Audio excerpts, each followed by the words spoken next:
Sir madam রয়েছে, তাদেরকে নমস্কার জানিয়ে আমি আমার বক্তব্য শুরু করছি।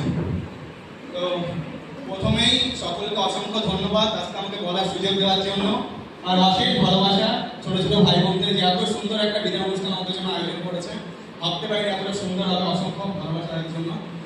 তো সালটা ছিল 2022 সাল, সেপ্টেম্বর মাস। আমাদের সকলের মনে আছে আমরা এইচএস পাস করে অত্যন্ত আনন্দের সাথে এই কলেজে এসেছিলাম। প্রথম ভ্যারিফিকেশন, তারপরে ক্লাস।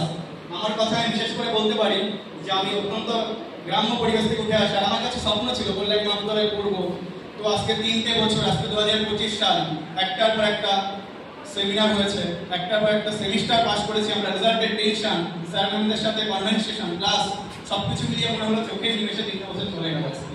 আজকে এই ফেয়ারওয়েলে বলার মতো অনেক স্মৃতি রয়েছে, কিন্তু কিছু স্মৃতি তুলে ধরতে চাই যেগুলো আমাদের মনে সবসময় গেঁথে থাকবে। যখন প্রথম 2022 সালের সেপ্টেম্বরে আসি ভেরিফিকেশনের দিন, দেখা হয়েছিল শ্রাবণী ম্যামের সাথে। ম্যাম রিটায়ার করে গেছে, ঈশ্বরী ম্যাম ছিলেন, Abhik sir, Pinki ma'am, Jayati ma'am. সত্যি কথা বলতে প্রথম থেকে আমাদের সকলেরই জয়তী ম্যাম এবং অভিক স্যার কিন্তু গম্ভীর বলে মনে হয়, কি অনেস্ট একদম। তো আমারও পার্সোনালি অভিক স্যারকে তো খুবই গম্ভীর মনে হতো।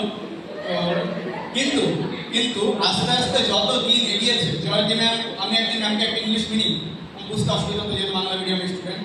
টেক্সট করি, ম্যাম বলে তোমার নাম কি, সুমিত বাবু। সেখান থেকে ম্যামের সাথে পার্সোনালিটির কথা সবকিছু শুরু হয়।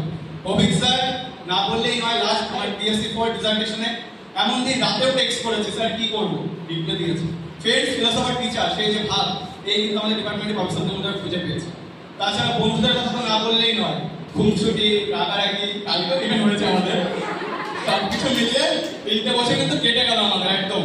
কিন্তু এই লাস্টের দিনে আর কোনো রাগারাগি না, সবাই যদি কোনো ভুল করে থাকে আমিও বা যে কেউ কোনো মান অভিমান নয়, এটা কোনো বিদায় না, কিন্তু নতুন করে সবকিছু শুরু হবে।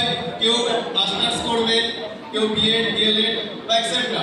কিন্তু আজকে সোশ্যাল মিডিয়ার যুগে আমরা কিন্তু সবাই বন্ডিং রাখতে পারি, একে অপরের সাথে যোগাযোগ রাখতে পারি।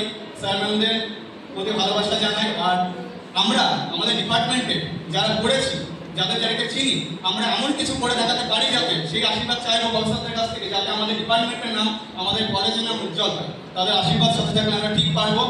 ধন্যবাদ, ভালো থাকবে সবাই, সুস্থ থাকবে। Thank you.